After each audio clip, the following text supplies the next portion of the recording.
did it.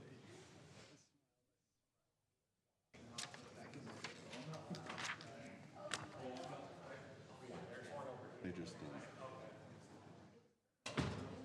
released our state president. He got transferred to Army. He got transferred to Hawaii. He's a helicopter pilot. Good evening. Welcome to our city council meetings for Wednesday, August 14th. Appreciate everybody being here tonight.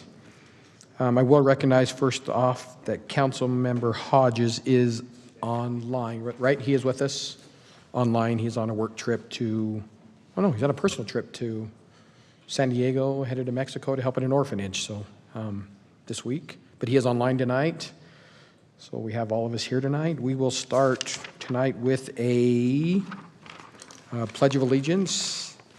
And we're going to ask Travis to do that. Travis, will you do it? Travis is going to do our pledge tonight. Please rise. Please salute and say the Pledge of Allegiance with me. I pledge allegiance to the flag of the United States of America and to the republic for which it stands, one nation, under God, indivisible, with liberty and justice for all.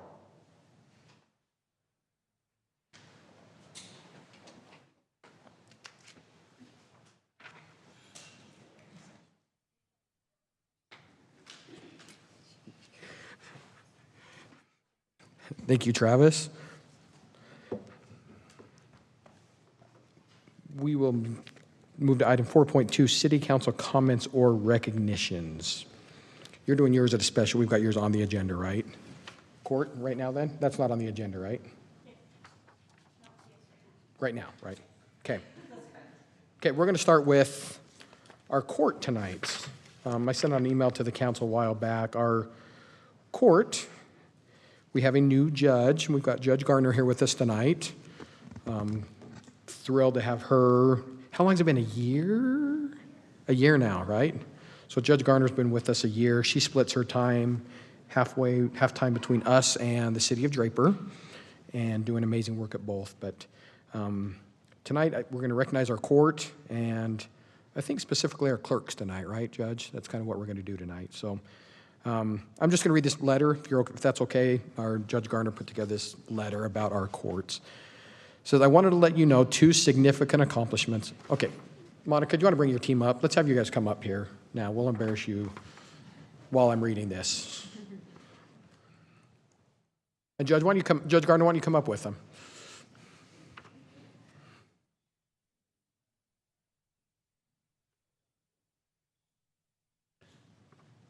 Matter of fact, Judge Garner, will you introduce your team real fast so they know who we're talking about? Is that okay? Will you introduce your team? This is Judge Garner, by the way, if you haven't met Judge Garner. We have Monica Medina, the court administrator, Ashley Devon, Judicial Assistant 3, and Linda White, Judicial Assistant 3. Right? 2. Same thing. So, Perfect. yeah. So. Okay, perfect. So now you know who we're talking about when we read this. It says, wanted to let you know of 2 significant accomplishments of our Justice Court clerks. As you may know, the Utah Administrative Office of the Courts held its annual Court Clerk Conference at the end of March. As part of the conference, Justice Courts and Justice Court clerks are recognized for their compliance, and one court receives a Justice Court of the Year award. I received notification that Harriman Justice Court was nominated for the Justice Court of the Year award, and we have also been 100% compliant with clerk certification requirements since these requirements were implemented. Harriman City Justice Court was one of only 8 of the state's 107 justice courts that had accomplished this within the time given. This is very impressive and all to the credit of our court management, court clerks, and the support they receive both from both the council and the city. So needless to say, I'm incredibly proud of this distinction and of the conscientious and hard work of our clerks. Their continued effort makes our court remarkable, and I felt you would want to know. So we just want to just say thank you for the work you're doing. We just want to give you applause tonight and thank you for all you do.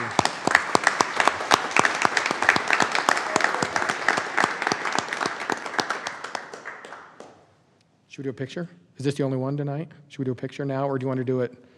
Yeah, let's do a picture now.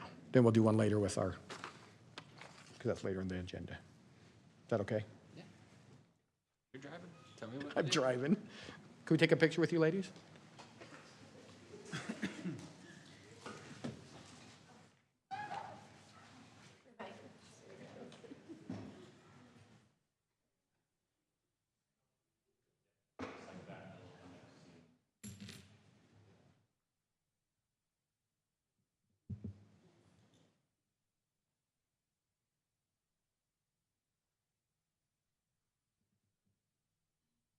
All right, 1, 2, 3. All right.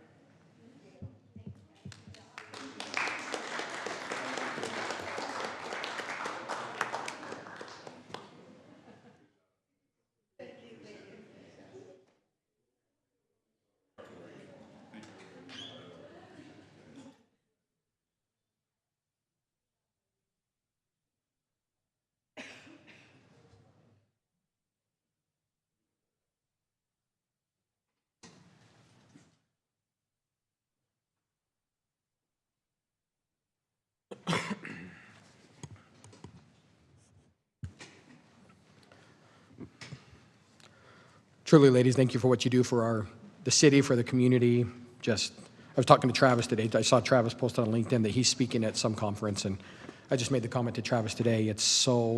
Our staff is just on top to bottom. We've got so many staff that are represented on different levels, viewed as experts in their field, and we're lucky to have that across the board. And now we put our court clerks and our court in that category. So thank you all for what you do, and ladies, thank you, and we're glad to have you all. So love the team we've got going on there.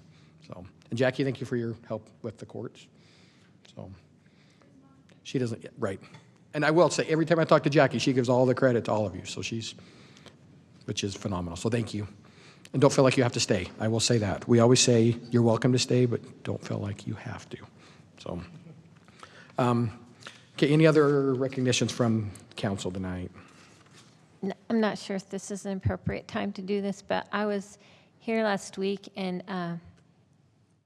I just will say a shout out to Wendy Thomas. I said, where are you headed? She goes, oh, over to the park. There's a lot of hot kids over there. I'm just going to take them some popsicles. So I just will echo what you say about incredible staff. They just go above and beyond to try and serve our community. She didn't have to. That's not in her job description to provide popsicles over at the park. But she was just noticing those kids, and she wanted to make sure that they were having a good time. And so thank you for all the hard work that goes on here. Anything else? Teddy, anything else? Okay. Okay. We'll move on to item 5, our public comment portion. At this time, audience members may bring any item within the city's purview to the city council's attention. Comments will be limited to 2 minutes. State law prohibits the council from acting on items that do not appear on the agenda. Public comments for this meeting will also be conducted electronically. Any person interested in addressing the council may submit a comment by emailing recorder@harriman.org or by visiting harriman.org/agendas and minutes, where there is a link to fill out an online public comment form. Your statement will be incorporated into the public record. So at this point, if anybody has any public comment, you're welcome to come forward.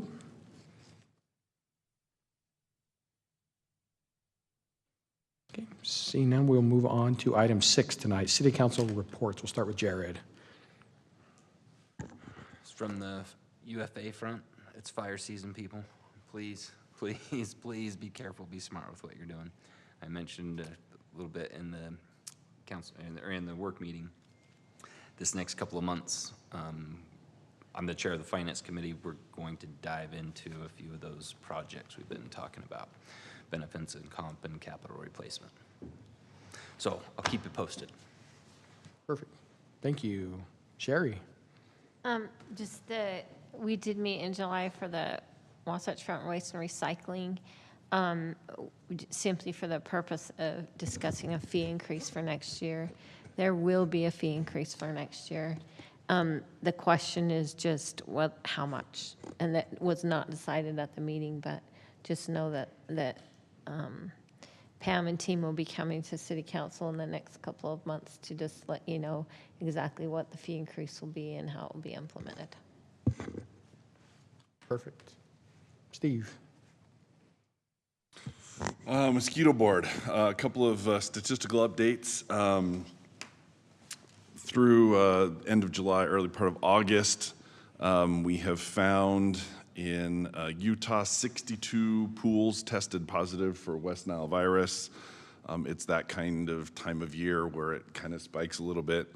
In South Salt Lake Mosquito Abatement District's territory, we have had 3 pools that have tested positive. So not a lot of numbers, but it's out there, so watch out for that. We also have recently had 1 pool test positive for St. Louis encephalitis. It's the only single pool. It's been confirmed. They're treating the areas pretty aggressively, but it's an unusual case to show up in Utah. It's not unprecedented, but we haven't had a single pool test positive for that in maybe 8 years or so. So nothing to get overexcited about. It's being watched and tracked, but as of right now, there's not really much to report about it. There are, interestingly enough, 17 cases of malaria in Utah.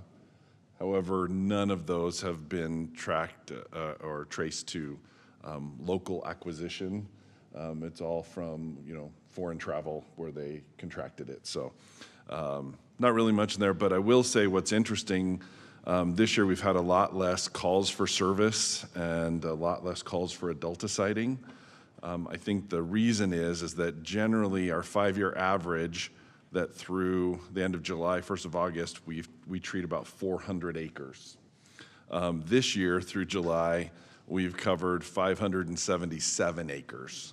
So that's almost 45% more than we normally treat. So we're being very aggressive, doing a great job being proactive in keeping the mosquito populations down with all the water that we've had and stuff. So good reminder, if you have standing water on your property, especially with all the rain that we've had, dump those buckets out, turn those things over, empty those flower pots, whatever it is. Don't let the water accumulate because that's where mosquitoes breed. Perfect. Thank you, Steve. The only Teddy, sorry. Teddy, do you have any? I skipped Teddy because he wasn't. Teddy, anything from you? Okay, on my part, not necessarily a committee I attend, I did, but just by way of information, Riverton City put together I guess Mountain View Village had reached out to Riverton City and they were concerned about the impact of the 134th South closure on Mountain View Village. And so they included us because there are some businesses that could be affected along our 134th. So we met with UDOT, Riverton City, Mountain View Village, all came together. Just by way of information, they're going to do this closure different. It'll probably start November. Is that what they said, Nathan? November? Probably early November. Yeah, Right before the holidays. Before the holidays. But the one change they're going to do on this one, it will be closed underneath. You will not be able to go east-west under 134th. However, if you're coming from, say, Draper on Bangerter, you still will be able to turn left onto 134th. Where the other closures, if you've not been able to turn left, that's always been, you've had to go up to the next exit. So that is a big change because they'll still have that right now where you go to the other side to turn. That will stay in place, so that is massive. So that will not have the impact on 126 that we initially had thought, because it will still be able to flow. If you're on Bangerter North or South, you can get off on 134th and come westbound. Yep. Still can't, if you're coming south on Bangerter, you will not be able to go eastbound though. They will not do that. Like if you're going south, you cannot swing into the other side to go east. For some reason they can't do that, but you still can. So really the only prohibited are southbound Bangerter to eastbound 134th, straight under, or northbound from 134th. So if you're going 134th, you can't get on northbound at 134th on Bangerter. So, but that's a big change. I thought that was great that they made that accommodation. So everybody felt a lot better about that. So just want to put that out there. That was just in a meeting at the end of last week. So. Just like the others, whatever short-term inconvenience it is, the finished product will be fantastic. 100%. Amen. 10-month closure, that's a 10-month closure. Can I ask, are they making any potential adjustments to the timing of the lights down at Porter Rockwell and Redwood? That didn't get brought up. I mean, I think that needs to get brought Just up. because of the overflow that's going to be pushing down there, it is already 3 or 4 stops. tremendously dysfunctional. It's a seriously F-level service down there. You add in, another 10,000, 20,000 car trips down there, diverting that direction to avoid the intersection, and you're going to have just massive failure in every direction. Service any- levels or letter grades, A, B, C, D, F. Like, any comments on There that? was a comment that came in through our comment line on that just a day or two ago. So Bryce has, I think, reached out to UDOT and requested them to look at that signal. And as we reach out to them, we can probably mention that as well, that as this closure comes, that'll be an additional concern. Yeah, even if they could do 2 right turn lanes to the southbound, if they could do 2 right turn lanes, because that right turn lane is just, They do have 2 now. There are two two now, now. yeah. They did make that change, but it's still, you cannot turn on red though either. Can't turn on red, and the turning time is short. So it backs up a lot. And I would say, Bryce, the other, 2 right turn lanes going south. Did they change that in the last few days? Because I got cubes the other it's day, been a it wasn't that way. few It's been a while. months, It's been a while, yeah. I think they need to No, do a I study. mean, if you're on Redwood and you're going south and you want to turn right, Oh, Oh, yeah, there's that only one one little. there. there's only yeah, one yeah. little It's a thing short there, one. and that backs up a long way. Yeah. If they That could do, interrupts you know what I the flow. mean? Yep, Redwood turning Road off of going Redwood. south, turn it in. And Bryce, if you're going to talk to them too, the other thing that I've heard recommended is if you're coming, I know we're going to this a tangent, but if we're coming off of Redwood towards Mountain View, like everybody races because it's you have to merge over. Ideally, it would just, those 2 lanes would just continue over and you would move out of that lane to go straight. Does that make sense? Are you following me? Oh, yeah. You see what I'm saying? Coming Because they up alter, the everybody hill turns to the Mountain 2. View? Yep, Yeah. Coming up Porter Rockwell to turn Yes. onto the dead end of Mountain View Yes. right now to have those 2 lanes actually both be a right turn instead of having to move over Yes, to because it's to a the right. race and jockeying, and I see so many people honk, and Incredibly unsafe, So I will say, as you know, we're working with UDOT on the continuation of Mountain View beyond that point into Lehigh and Saratoga area, and that is part of the consideration of that intersection. That is 2 years out from being completed, right? And so in the meantime, though, yeah, there's definitely a discussion point that we could have with them on that. You could just just a restripe pain. it. Yeah, just a restriping on that, but. Right. Yeah, okay. That's just something else I'd heard from a few people. It's not like it goes anywhere. Right, that's, yeah. That's what makes it that's so why, easy, yeah. so if you need to go straight, then you go left, you stay left, or you go, You'd move over. You don't yeah. need to move over to turn. because it turns into, I've seen so many people fight, and like, people scoot up to try to prevent the other person from. Yeah. Come on, guys. Anyway, okay, Height of humanity right Yes. there, yeah. okay. Move on to item 8, reports, presentations, and appointments, and we'll start with the recognition of our 2024 Fort Harriman Town Days Grand Marshal, Lauren.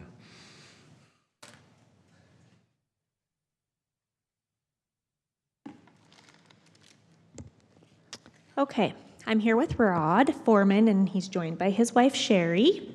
And Rod was our Grand Marshal on our parade this year. So I'm just going to read a little bit about him and why you guys decided to choose him as our Grand Marshal. So Rod is a Vietnam veteran that has been living and serving in the community of Harriman for more than 50 years. While raising his family and running a small business in Harriman, he served on the city's first Planning and Zoning Committee. Currently, as a member of the American Legion, he continues to be an outstanding member of the community, providing service to his country and community. And we truly appreciate him, and we're honored to have him as our 2024 Fort Harriman Town Days Parade Grand Marshal. So.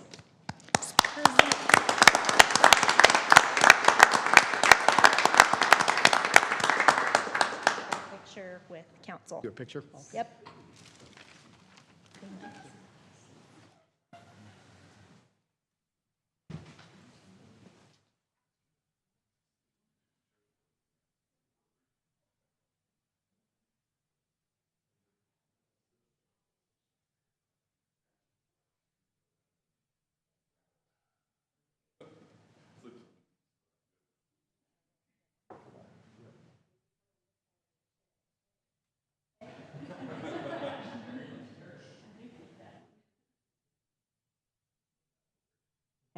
hold your plaque up, Rod.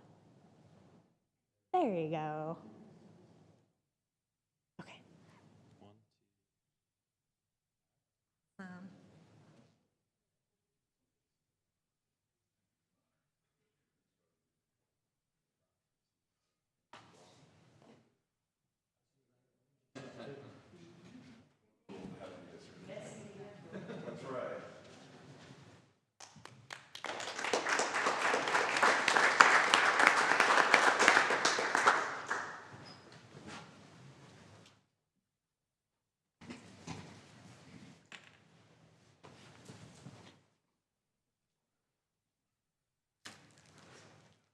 Rod, truly, thank you for your service to the country, to our community, and it's truly an honor to know you and have you in our community. So it's such an honor to recognize you with this, so well deserved. So we appreciate that.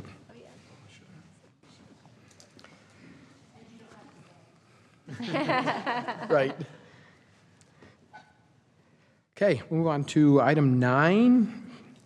A public hearing and consideration of a resolution approving amendments to the City of Harriman Master Fee Schedule. Kyle.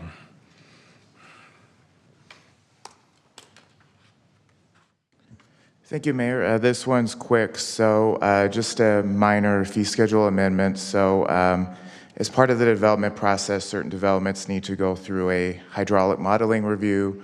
Our engineering department outsources that to a third party that does that work for them.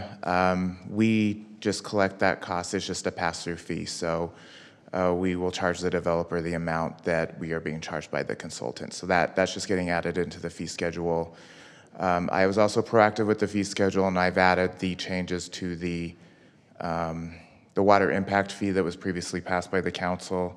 However, that will go into effect at a later date, but I have put it in the fee schedule now.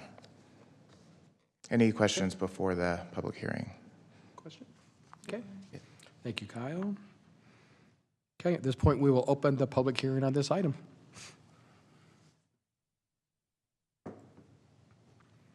Seeing no comment, I'll look for a motion to close the public hearing. So moved. Second. All in favor? Aye. Aye. Thank you. Any discussion amongst the council? If not, I'll look for a motion to approve. Motion to approve resolution number R30-2024, approving an amendment to the master fee schedule. Second. Motion by Steve, second by Jared. Jared? Yes. Teddy? Sherry? Yes. Steve? Yes. And I'll vote yes, that motion carries. Okay, thank you, Kyle. Move on to item 10, our consent agenda. Look for a motion. I'll make Motion to approve the consent agenda as written. Second. Motion by Steve, second by Jared. Jared? Yes. Teddy? Sherry? Yes. Steve? Yes. And I'll vote yes, that motion carries. Move on to discussion and action items tonight. Item 11.1, discussion and consideration of a resolution approving a Tier 2 Utah Retirement Systems defined benefit plan for police officers. Travis. Thank you again, Ron and Sherry. Thank you. Thanks, Lauren. I appreciate taking a few minutes. I can't believe people are leaving because this is going to be an intriguing subject right here. But Actually, realistically, this one is good.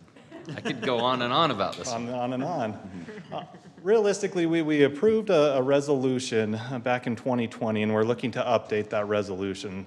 Most of the reason why we're doing this is URS came down with new requirements in the last few months and said, for the past 4 years, this resolution worked for you guys. However, this year, whether it's changing leadership, whether it's changing the legal group, they are looking to have a resolution every year to kind of update their percentages and what we contribute for Tier 2 officers.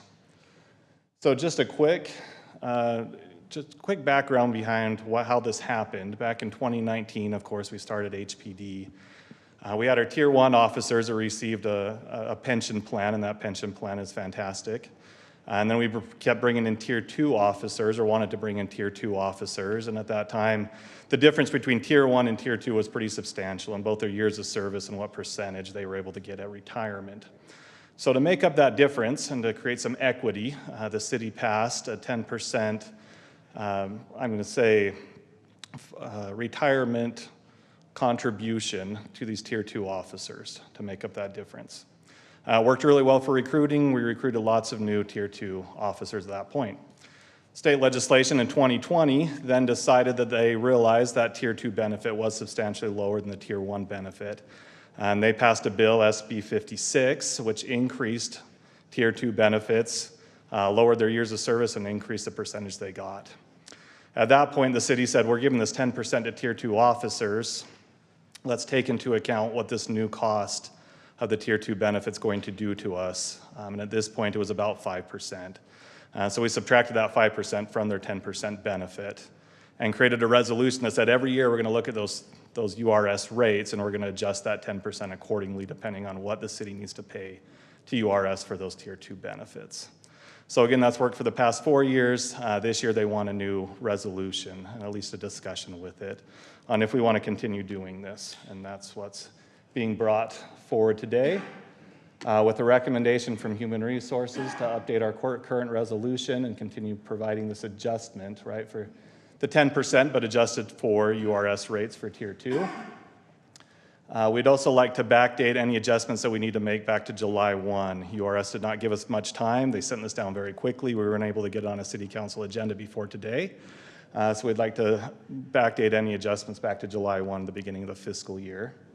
With our alternatives, saying we do not pass this new resolution, in this case, our Tier 2, the defined benefit officers, would need to pay out of their paychecks 2.14% to URS to keep the pension fund moving.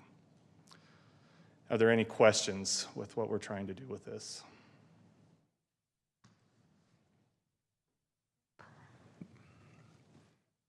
It was already currently in the budget, so. It is. Correct. This makes total sense. I won't bore you with all the other stuff. Utah Retirement Systems is an interesting system. Yes. Like you said, Tier 1 was great. There's no reason to, this is what I do for a living. There's no reason for them to change it. What they needed to change was the retire in place thing, and then they really screwed up the whole system. Yep. So this is, in my opinion, this is needed across the board, so this makes sense, no problem. Might, just so you're aware, the Tier 2 non-public safety employees also are contributing now, but we are prohibited by state law from picking that up for them. So there's a difference. I recommend to most of my clients, if you're Tier 2, to go in the defined contribution. Most, depends on your situation. And I need to look more. Yeah, at this stuff. we would, no reason to delve into all of that, Okay. but this makes sense to do. Okay. I will look for a motion then. I'll make a motion to approve resolution number R31-2024, approving a change in the city contributions to the retirement plans for Tier 2 public safety officers. Second. Motion by Sherry, second by Jared. Steve? Yes. Sherry? Teddy? Man. Jared? Yes. And I'll vote yes. That motion carries. Thank you, Travis. You're also welcome to leave. 11.2, discussion and consideration of an ordinance adopting the 2024 Harriman City Standards and Specifications Manual.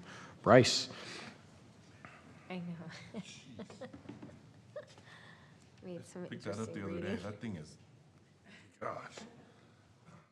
Okay, yes, as Councilmember Shields said, this standards update is significant. It's our city standards, our city engineering and land development standards kind of guide the practices of engineers when they're designing subdivisions in the city. The engineering department and we have some help from the Public Works Department oversee implementing these how subdivisions are designed, how roads are built, how water lines are put in. And so there's different sections to the standards that I'll get into, but it's a significant project every time we come through and try to update these standards. So yeah, with that said, the standards that we currently enforce are adopted through our city code. And it's a combination of what our own city-specific standards. That's really what we're looking at today. But additionally, there's a APWA manual, which many cities also buy into and adopt as part of their standards that say, hey, if it's not spoken about in our city standards, then the APWA manual is another standard that you have to follow, and we do that as well. So with that said, we are looking to update the engineering standards. This has been discussed at a previous city council meeting, so this will be a kind of a short summarized version, but at any time, if you have specific questions on any of the standards being updated, we can jump into those and discuss those. And yeah, but with that said, the overview of the city standards, we have several chapters, and like was alluded to, the book, the actual printed book, there's a digital copy on our website, is about 500 pages. Now, a lot of that's documents and appendices to kind of show plans and examples of how to do things, but it is a substantial book. So the chapters are listed, kind of gives the process for how one would develop in the city, the steps to do that, and then at application, what are the submittal requirements to get started. And then chapter 3 and 4 is where we really get into the meat of what the engineer designing the subdivision and the contractor are held to as they design and build the subdivision, and to get approval from the city to move forward with those. And then chapter 6 is, like I was saying, an example of how we like things installed. So it could be a water valve, a picture of a water valve, a picture of a road, on how to install those. And those are generally more for the contractor than the engineer designing it, but we require the design engineer to reference those plans so that all of our manholes, all of our valves should be consistent. And the idea is that we are following a standard no matter where the development is in the city, that they're all following the same standards. So with that said, there's a total of 119 changes, and additional some grammar updates, some minor grammar updates. So we discussed all of the major items on the July 10th City Council meeting, and we discussed a good portion of the substantial items, and then we kind of just referenced and didn't go over the 64 minor items and the 16 incidental items. So with that said, it was discussed in that meeting, and we said, hey, we'll give you a little bit of time to digest this more and then come back for adoption. And then if we have any issues or concerns, we can continue this or adopt the changes as presented. So with that said, I would open it up to the council to any questions or discussion on any of the items. Like I said, we can jump into specific examples.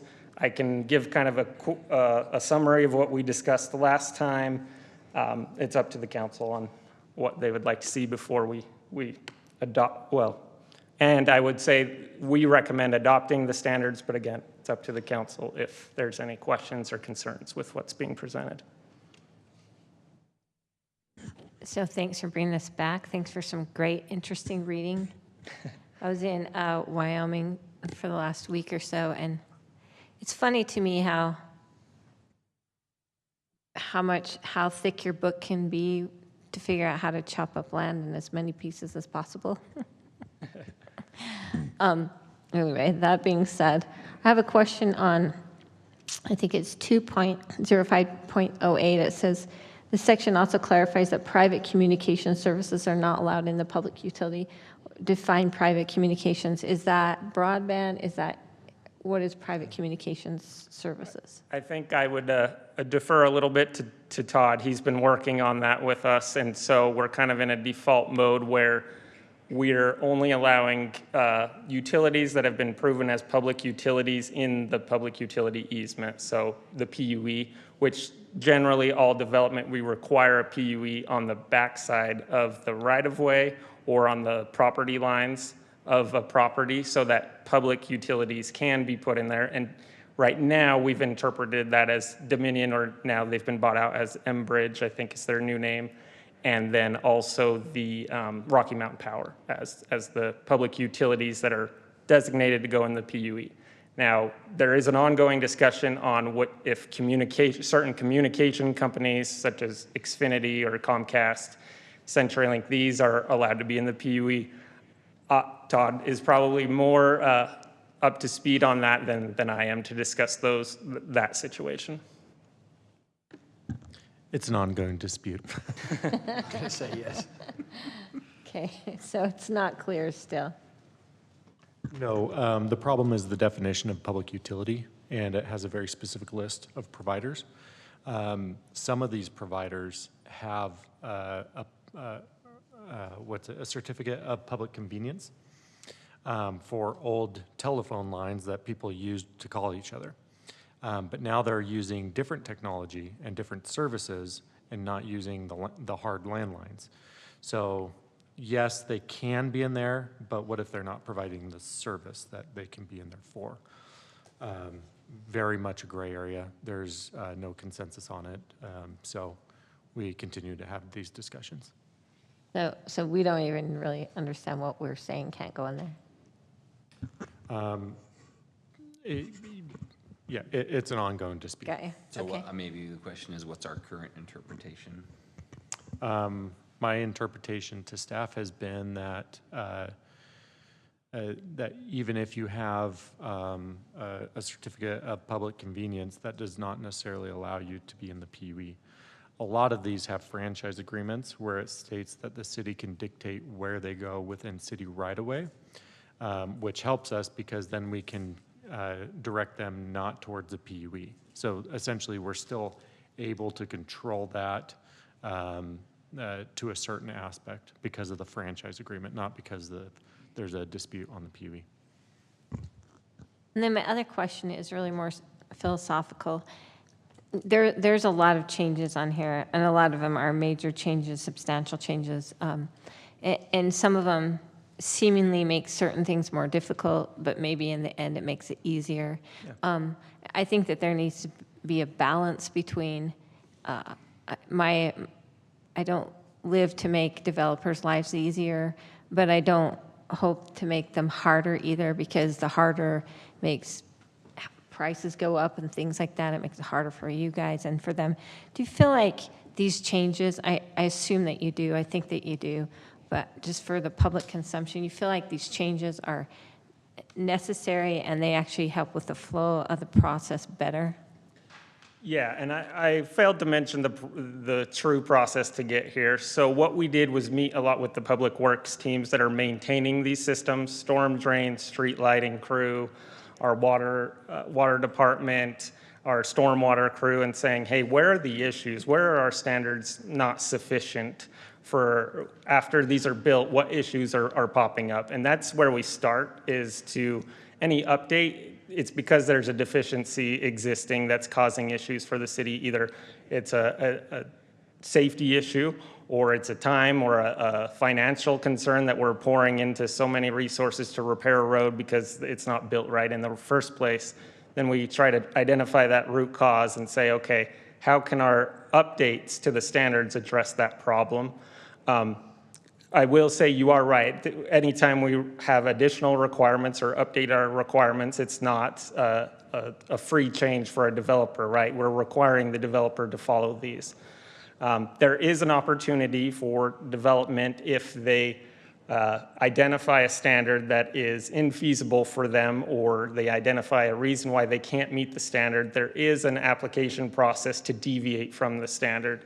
And that's reviewed by a committee of myself, Community Development Director Blake, and then our Public Works Director Justin, and then also we've been bringing in the city planner to those lately. So yes, I think we can acknowledge that additional requirements may require more investment by a development than before, but we do try to keep that in mind. We're not just trying to create obstacles for the development. We're trying to protect public safety. We're trying to protect the city's finances as much as we can so that issues that are coming up can be resolved before they're built rather than after the fact. But it is a consideration, and anytime we have a substantial change, that is part of the consideration for council to consider is, hey, is this a reasonable ask of a development for a city?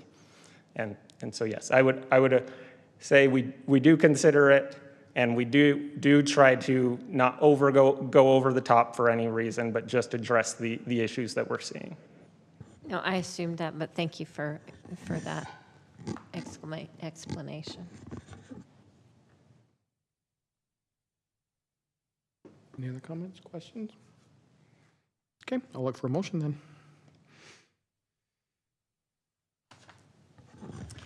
Motion to approve ordinance number 2024-20, amending Title IX of the Harriman City Code and adopting amended and restated engineering standards. Motion by Second. Jared, second by Sherry. Jared? Yes. Teddy? Sherry? Yes. Steve? Yes. And I'll vote yes, that motion carries. Thank you, Bryce. Okay, thank you. Appreciate your work on this and everybody involved.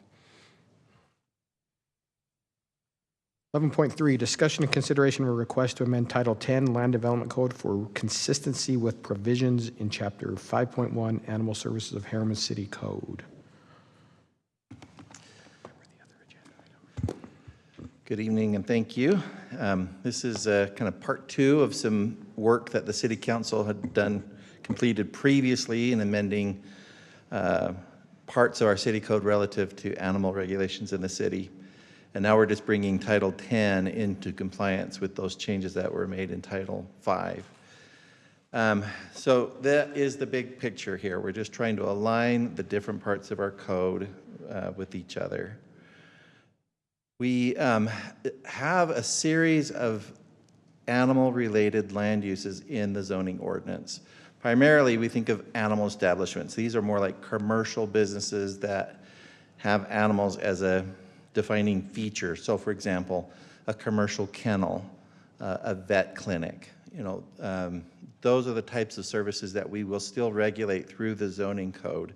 And they also require, of course, a business license, and they are subject to enforcement and oversight, both from our community services team as well as our animal services officers.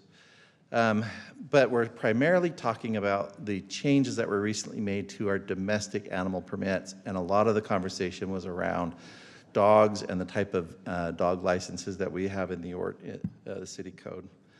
We also have added in the Planning Commission and staff recommendation, there was a clarification in our family food production section, which is in the same part of Title 10, where we had specifically required that family food production would be for single-family land uses, but we have a lot of homes in our city that are single-family detached homes that are in the R2 zones. And so that was a technical clarification that we added in this amendment, just saying it's single-family detached, whether it's in an R1 or an R2 zone, all the other standards are exactly the same. There was also not a direction from the council on exotic animal permits. We do define this, but in having this discussion with staff, the city attorney's office, our police department, and the Planning Commission, the recommendation was to remove exotic animal permits from Title 10. If this were to be reintroduced or entertained by the City Council, the appropriate place for these types of regulations would be in Title 5, the animal regulations. This is the draft ordinance as it was presented to the Planning Commission. We certainly don't need to look at all of these pages. They're in your packet, but I am just highlighting initially, because the council hadn't addressed exotic animal permits, I had this in the draft that was presented to the Planning Commission. All of this has been highlighted, and in the Planning Commission's recommendation, all of this has now been stricken through in your proposed amendment. So the city attorney and the city planner has recommended approval of this ordinance. Planning Commission held a public hearing on this on July 17th of this year, and they voted 4-0 to recommend approval of these amendments with the removal of the exotic animal permits. And that is in your draft for your consideration tonight. Again, if the council is interested in expanding or modifying domestic animal permit regulations, we're suggesting that happen again in Title 5 and not in Title 10. So we're just removing all of those from the Title 10 regulations.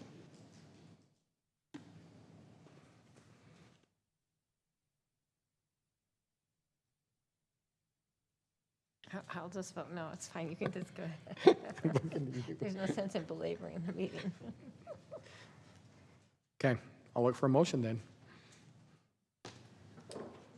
Motion to approve ordinance number 2024-21, amending Harriman City Code Title 10 for consistency with provisions in Title 3, Business and License Regulations, and Title 5, Public Safety, to regulate the location, number, and licensing of animals.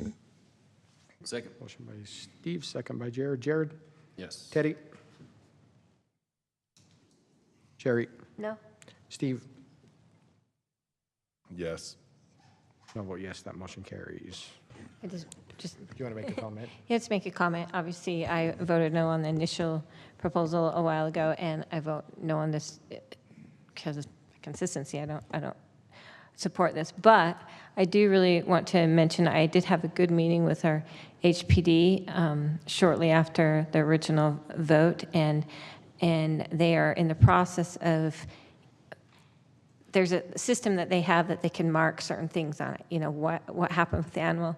And they added a couple more criteria on there so we can actually calculate if it's the number of dogs, so we can actually gather the data that will help us make a really good decision on these things. So I'm really grateful for that. I'm looking forward to some, you know, a summary of that when we have enough time to have collected some data. So I will be glad to readdress this when we have some more clarifying data that can help us drive decisions with data. And again, that is consistent with the direction, the conversations I've had with the city attorney's office is this still preserves the opportunity for future consideration with the council. It just gets the ordinance in the right place. Sure. So. Okay. Thank you, Michael. Item 11.4, discussion and consideration of the Harriman City External Streetlight Banner Program and External Printing Services. Wendy. Hello, Mayor and Council. It's been a while since we talked about this in the work meeting because it's been summer and I haven't seen you very much and we've been busy. So I'm bringing it back tonight for your consideration. If you don't mind, I'd like to just start with the external printing services because in the work meeting, it was fairly clear to me that you were not interested in continuing that service. If there's any change in that, please let me know. But if we don't need to spend a ton of time on that one, then we'll move on to the one that we probably want to spend more time on. Yes. Is that correct? Yes. Assumption? Okay. So as you know, we have an external streetlight banner program where organizations can contact us, pay an application fee, and then pay a per pole fee for each banner that they place. They pay for the banner costs, the printing costs. We have standards, speaking of the standards book, of what those banners need to be composed of, and we must approve them before they are hung. This is typically done by high schools for their sports teams or for their high schools. SLIC currently has some up in their area. RSL often puts them up as well. So those are the organizations that we typically work with the most that are external to Harriman City. We have shoulder roads and non-shoulder roads. You can see this one on Mustang Trail Way has a nice big shoulder on it that our crews can park on and be safe. On 134 South, there is zero shoulder, which causes some problems and requires us to have HPD there. I went out with Commander Adamson and our streetlight crews, Zach and Adam, and was terrified to sit in a police car with lights on as people were barely missing it driving down 134th. So it's pretty terrifying. There are significant differences in costs, as you might assume. Trevor's done a great job doing an analysis on those costs, and we have those here. So you can see our current charge is not covering our cost to hang these poles or hang these banners throughout the city. So we have a significant loss to them. In addition, according to legal, this does open us up to some First Amendment issues in the future. Our staff recommendation is to discontinue the program. However, if you want to continue the program with some parameters, that's what we're here to discuss this evening. So I'll turn the time over to you for any questions. Perhaps the attorney should elaborate on what it might open us up to, just for public. We've had these discussions, but public consumption.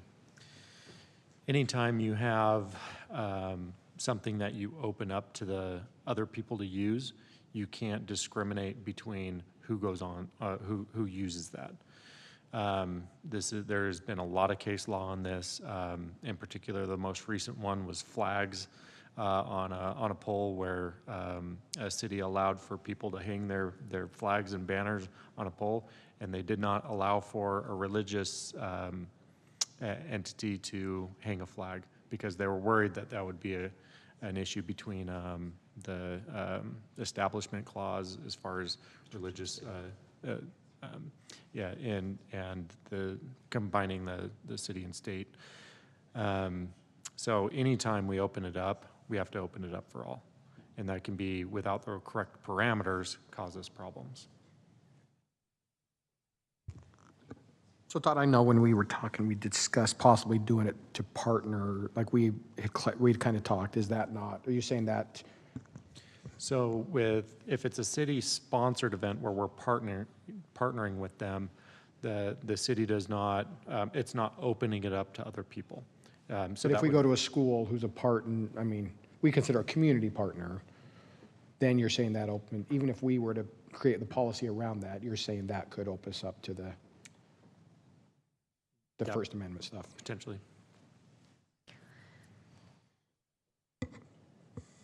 No, I just personally think that it's just something that we should probably not do anymore.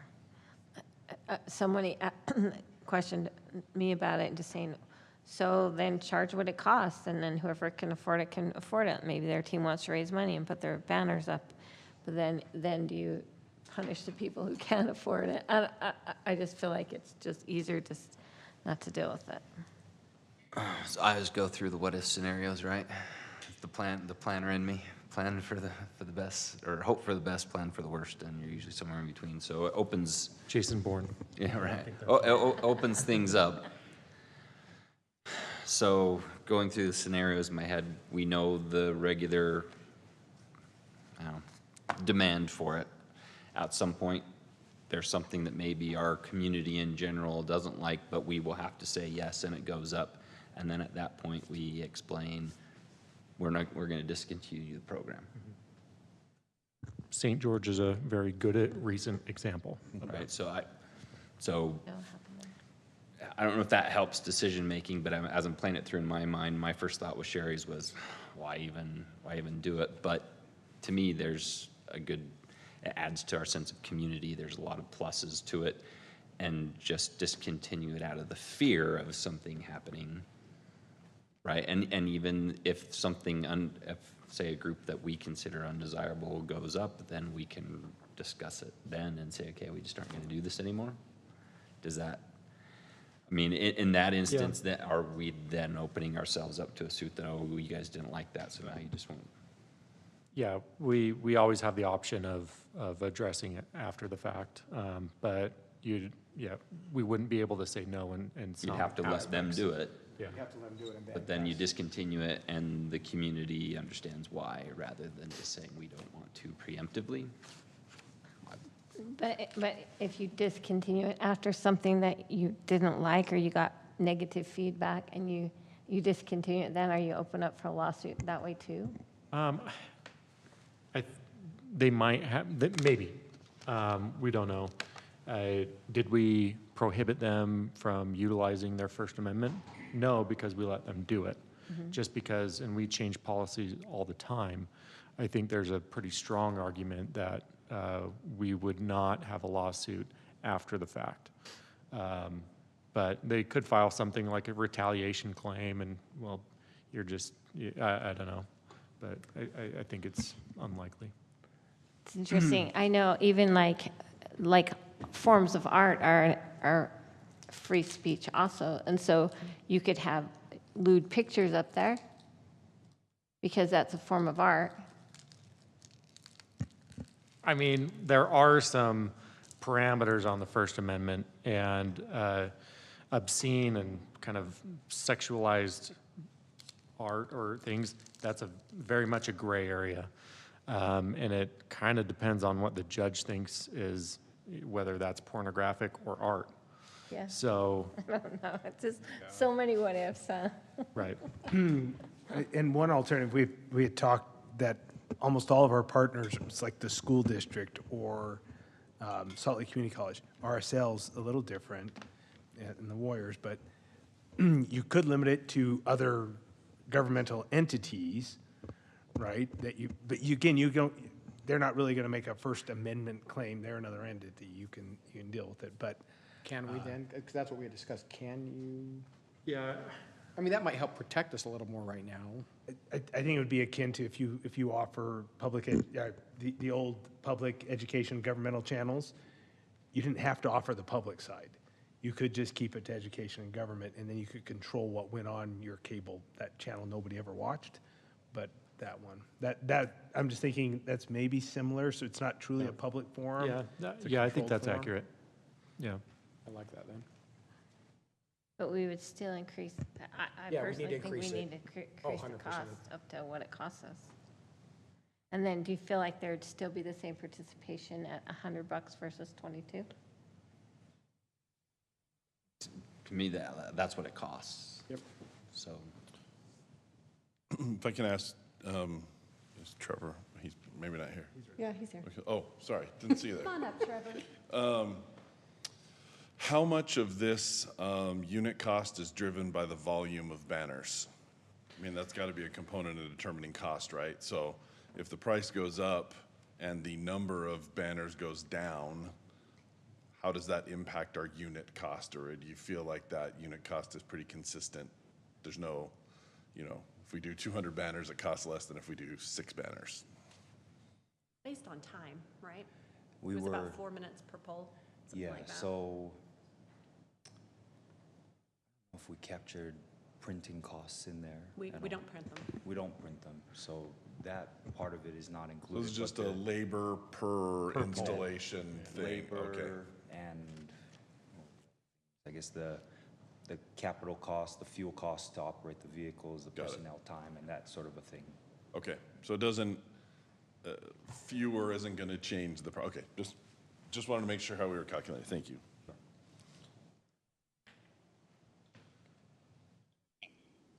So go ahead, Teddy.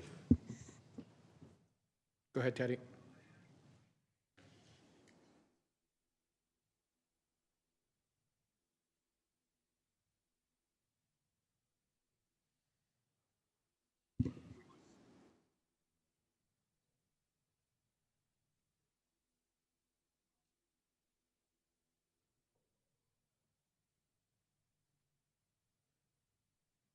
So did I hear him? Were some of the more popular areas on the non-shouldered roads, like, Well, 134th. Mountain Ridge High School is on a non-shoulder high school, road yeah. that's fairly dangerous. It has a lot of curves in it, no shoulder. You've got those slip lanes that cause a lot of issues. And the schools themselves cause a lot of issues. Harriman High School was fine because it's a shouldered road. Man, you're going to have that. So it's, Go for Harriman, but not for Mountain Ridge. right. But- but You're not picking schools, it's based on the road type. I know. mean, safety. I know. sorry. So I Patty. think if you, it sounds like, what? What's that?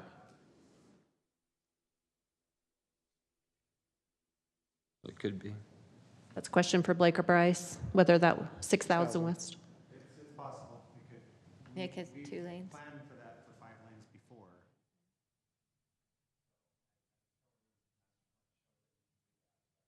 But Some it other is roads around set that up to go road to instead 5 lanes if needed. Once you get past. No, I think Rod Foreman was a great selection for the parade Grand Marshal.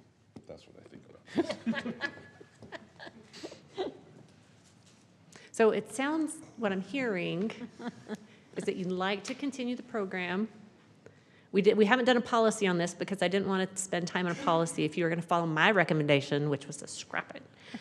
But we'll have to come back with a policy where we can identify, maybe, we want to identify when they can put them up and take them down because they can't just be out Talked about quarterly, right? I think we willy-nilly, talked about yeah. quarterly. Which roads they can do, those types of things, and maybe even limit the amount of banners that they're allowed to do per year or something. Because our streetlight crews, there's 2 of them, and they don't have time to just be taking up and putting down banners Yeah. all year. So we'll have to bring a policy. So is that what I'm hearing? You want to continue it, bring back policy with those guidelines? What rate do you want to set? And do you want to follow Councilman Hodges' non-shoulder road veto? I agree with that. No, we don't do it on the non-shoulder Yep. roads. I think I'm okay with that. I'm totally fine to follow your recommendation personally. I think match the, I mean, we got to do the cost, we got to cover our costs, and then no non-shoulder roads. I think we just have to. I mean, Okay, I just- Forsyth, Sherry, I agree. In the future, that's where it's going to be. I think so too. I do too. Okay. Kind of And like swimming at Black Ridge. Only I'm willing to admit that, right? would you be acceptable of going to a straight $75? That way it covers the Roundup. the small thing in the application? Okay. Yep. Okay, anything else? I'll bring a policy back September 11th. I'd be fine to go with $55 on the application fee to round it up. Is that what you? If there's an, that's, I think with Steve's question, if there's an initial cost, right, there's a startup. Well, so just to get the crew out there, doesn't matter how many, it's going to cost X amount of dollars, right? And then it's per pole, Okay. right? That, I mean, whatever it costs, that's what it costs. Okay, very good. Thank you. Thank you.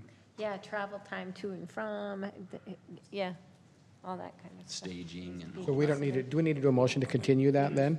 No, just move No, on. we'll bring it back actually for discussion and adoption in the Okay. future. Perfect. 11.5, discussion and consideration of an ordinance amending Harriman City Code Title 7, Chapter 7 regarding special event permits. Todd? All right, thank you, council, for allowing me to present to you tonight. I just want to remind you of this.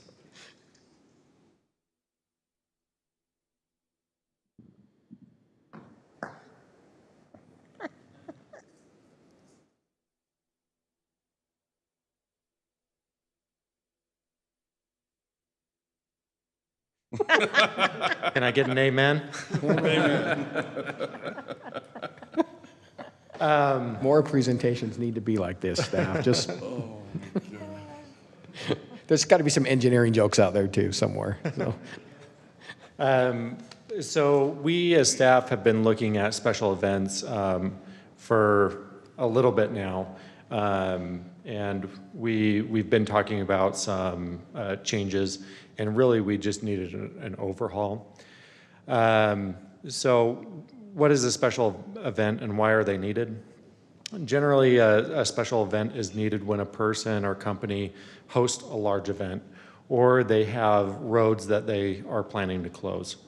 And the reason why there's a process in place is because we want to make sure that the event is safe, that the event is planned properly, meaning that we have traffic, that we understand traffic patterns, where they're parking, how many sanitation buckets there's going to be, and if we can mitigate any public inconvenience.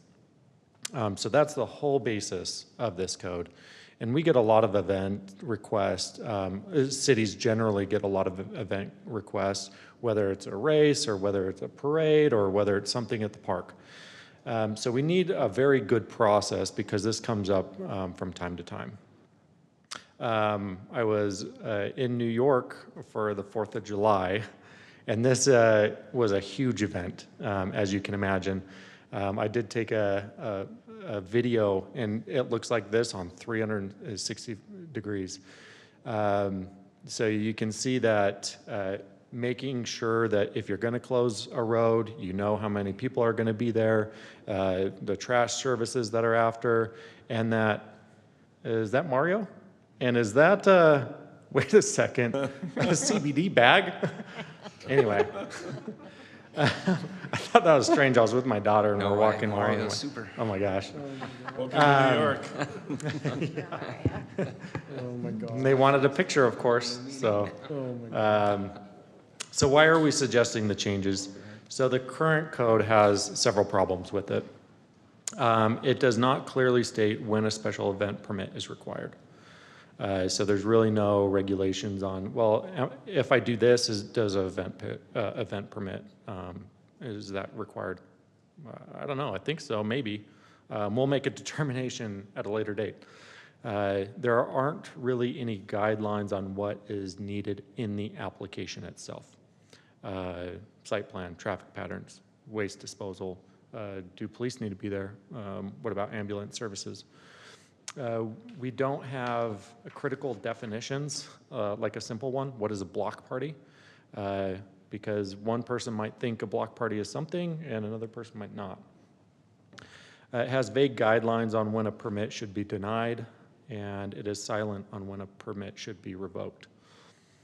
So we are proposing to add a solid definition section, clearly state when a permit is not required, list the items that need to be in the application, regulate when city support services are requested and how and who pays for those, have a very healthy list of reasons of why the city may deny an application as well as revoke a permit, and allow a person who was denied or revoked a license to appeal that decision, which we do have a process in place for that.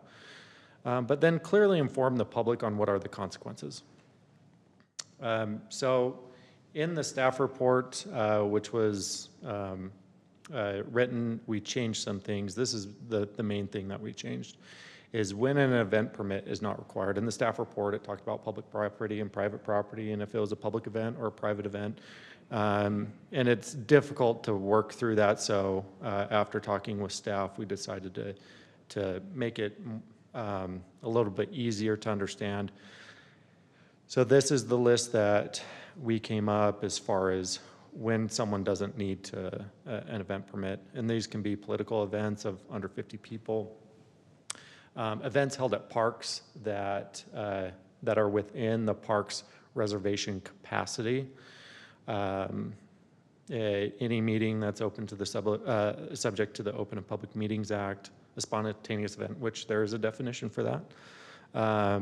And that's held, and typically we see spontaneous events with First Amendment gatherings, so protests, things like that. So they're hard to process, they're hard to regulate. When it comes to the First Amendment, it can be a little bit tricky with these event permits. The use of parks for organized league play, such as youth soccer, we don't need a permit for that, as long as they're within they follow our reservation policy. Public school events and sporting or entertainment held at private facilities. And that's all I have. The technical languages in the staff report and the proposed ordinance. I can answer any questions if you have them. Sounds like we might have a spontaneous event.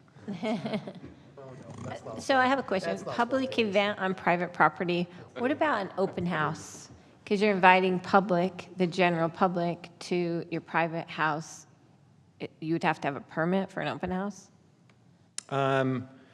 Probably not, just because you're not going to get a lot of foot traffic at the same time. It might be people coming in and out. So, but it might depend on how many people are planning to come there, if they're going to be sectioning off the road for parking, that sort of thing. Right, but I guess it's just not specific. Like, it's kind of vague. If I'm going to have an open house and I don't know how many people are going to come because I'm having an open house to sell my house, I'm inviting the general public, and if I read this and it says I have to have a permit, because it says examples where the public is generally invited or is advertised to the general public, which it is, needs a special event permit. That portion in the staff report was changed.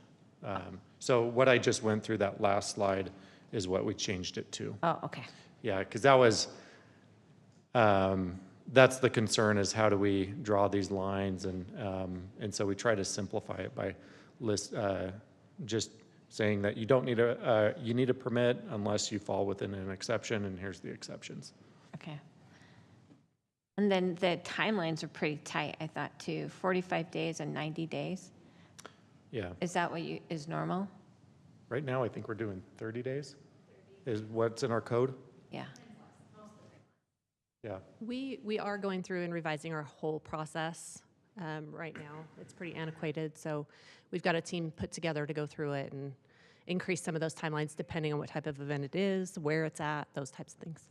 Like if you're having a backyard reception at your home, maybe you don't know, oh, dang, now I have 60 people that responded and I only have 30 days, now it's going to cost me another $100 to apply. Seems kind of tight, was all I was thinking.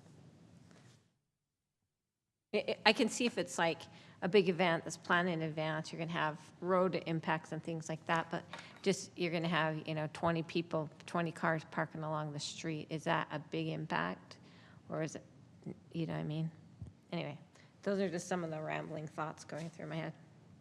Yeah, crafting this type of regulation is very difficult because Yeah. there's so many different scenarios that could come up. We fully expect some tweaks as we go through the process with events, and when something comes up, we'll definitely be tweaking it. But we thought that this would be a good baseline for the interim. I think, like we said, the unintended consequences sometimes, we don't think we'll know those yet. I think we've got to start somewhere. Right now, it's just so vague. I think we just need something, and we're probably going to have to revisit this after a few experiences. I mean, I was going back to my reception in my backyard. I would have had to have done this, because we had. And we would charge the mayor double. Yes. Probably.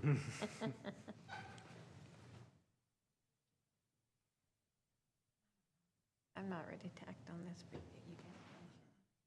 What's that? I'm not really quite ready to act on this. There's still some, I need to assimilate and listen to this. Anyway, but if you guys are good to go. We good to vote? Steve, Jared, Teddy? Okay, I'll look for a motion then. I think I kind of have to agree with the mayor that got to start somewhere and we can change it.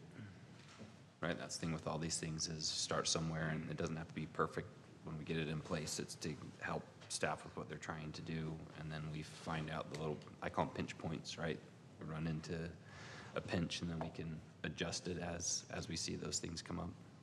Yeah, and honestly, I would agree that the absence of all of those clear definitions in our code is kind of makes the code useless. So starting somewhere is important, but it's, I think all of these laws are iterative, right? We have the ability to change it and legislate solutions as we, see fit as a body. So I'm okay moving forward with a vote on this, but I'm completely open to revisions as necessary. Yeah, my only hiccup about those revisions is they always take 6 months to ever come back. Not because of staff, but because it's just the process. Process takes a while. It's like, okay, but if we want to act on this today, it starts now. And then it impacts people for a long time before you have a chance to revise it. And I personally have not been able to scrub it enough to feel comfortable voting on it, especially because some of the revisions aren't there. But I'm totally fine. I understand the point of getting it in place. But anyway, that's my only pushback. Understand that too. I'll look for a motion then. Motion to approve ordinance number 2024-22, repealing and replacing Harriman City Code Title 7, Chapter 7, Special Events. Motion by Steve, second by Jared. Jared? Yes. Teddy? Sherry? No. Steve? Yes. And I'll vote yes as well. That motion carries. I just wanted to continue my theme tonight for the run. Such a contrarian. Jeez. Exactly. 11.6, discussion and consideration of the Zone 2 and 3 water improvements reimbursement agreement. Justin? Well, good evening. I was going to harass Todd on why he needs those videos and funny pictures, but then I realized what the topic of my item was. So well done, Todd. So tonight we're talking about a project that's been ongoing for a long time. And finally, we're bringing an agreement to you for the reimbursement of some improvements to allow future development to happen in the southeast portion of our city. As you can see here, the project is located somewhat near Mount View Corridor, close to our border with Camp Williams. It will, as you can see, there's pretty much vacant land there, and this will provide the first of a lot of water infrastructure needs in this portion of the city. As you can see on the map, I've outlined or highlighted the infrastructure that will be included in this reimbursement agreement. The parties to that reimbursement agreement are this Harriman City, DAI and Rosecrest, and Wasatch South Hills Development. The improvements, they're two 2-million-gallon water tanks. They serve 2 different pressure zones, Zone 2 and Zone 3. And there's 1 pump station that's located near an existing water tank that will pump water to these tanks through water lines that will be installed through that development. The funding source for this reimbursement agreement and these improvements is a 2021 bond that was originally around $20 million, and we have completed a number of projects, and the remaining funds are around $16.5 million. So we'll go through some of the high-level terms of this agreement. There's a little more detail in the staff report, and you had a copy of the agreement as well. As far as the terms for the developer, they'll construct the improvements within 18 months of the execution of this agreement. And then at the completion, within 90 days of the completion of those improvements, they'll dedicate the improvements and the property that those improvements sit on. We currently own the property for where the pump station will be located at that, near that existing tank. Some of the terms of the city is to provide inspection services for these improvements and reimburse the developer for those costs. So as far as our cost, those inspections, we'll provide daily public works inspection with our public works inspectors, and then we've hired a consultant who designed the infrastructure to provide special inspection for those because of the concrete and structural rebar and those things that the state requires special inspections of certified inspectors. So that's what's included in those inspection services. Though in the agreement, there's also a change order process. We want to be able to be involved in the change order process. If it's going to change the scope of the project, we want to be able to inform those change orders and approve of those change orders.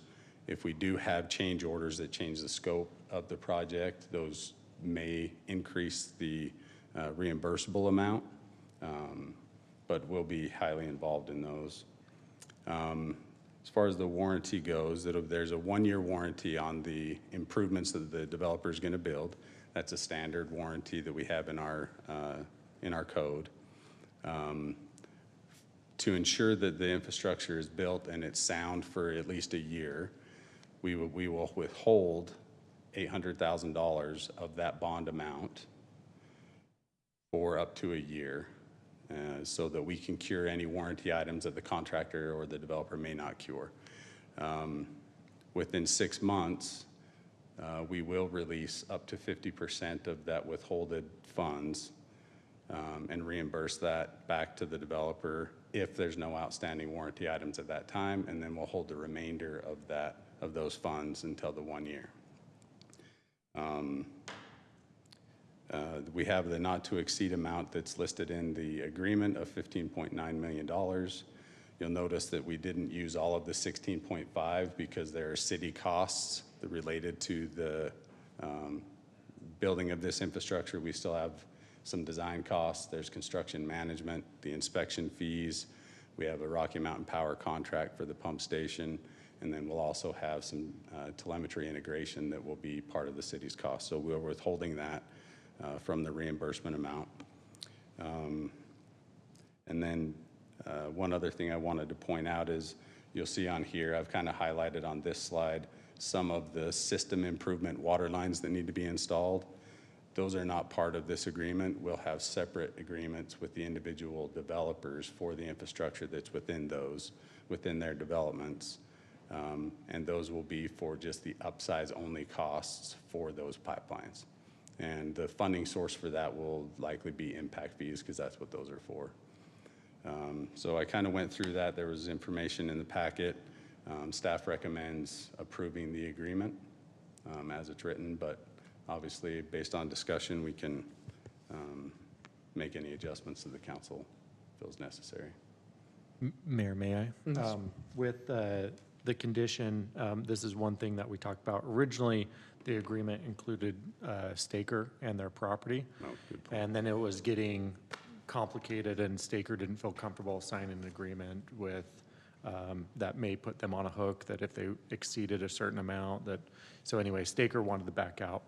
However, we need assurances from Staker that we're going to have the rights to access that property for this project. So I'd say that the one condition, if you decide to approve it, is to make a condition that we get those assurances from Staker as maybe approved by the city manager and myself. Yeah, Just so like a trespass permit or something like that? Yeah, construction easements, probably floating easements depending on if any of the roads move, and eventually the property itself that are over top of those easements. And it would also allow them potentially, if they do work on our property, it would allow them to do work on our property as well. So it would kind of go both ways. Yeah. Okay.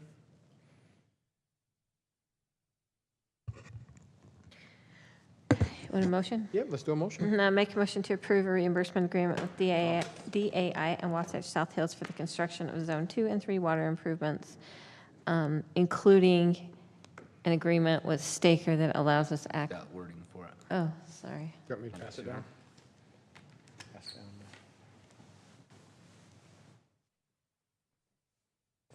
With the condition that the city receives assurances that the property owned by Staker will give the city the necessary property and easement for the water line and tank projects as approved by the city manager and the city attorney. Thank you. Motion by Sherry, Second? second by Jared. Jared, Yes. Teddy, Sherry, I'm going to go with yes on this one. Steve, I might as well vote yes. might as well. And I'll vote yes as well. That motion carries. Make a Thank you. I know comment. there was a lot of work on that, so thank you. I just want to make a comment following this. Fantastic work. Yeah. That's the kind of agreement that we have been begging for with these sorts of things, right? With the contingencies and well thought out process. Fantastic. Well said. Our cuss covered, there's a map. It was definitely a team effort. We put, a lot of us, different staff members, were touching this agreement, and it went back and forth several times, several iterations, so it was definitely a team effort. Good job. Love it. Okay, that brings us to the end of our meeting tonight. Future meetings, next Planning Commission meeting, August 7th. Next City Council, wait, the 21st, yes. I was gonna say, wait, that's, next council meeting, the 28th. Ongoing event, Henry Harriman and the Farmers Market every Monday night out here in front of City Hall. There's a senior bingo event coming up on the 29th at 10 o'clock a.m. and RSVP is required for that. I think that's everything. So look for a motion. We've got to go to close. So does anybody have their, you want to do it? You're down there? Jared doesn't want to do it.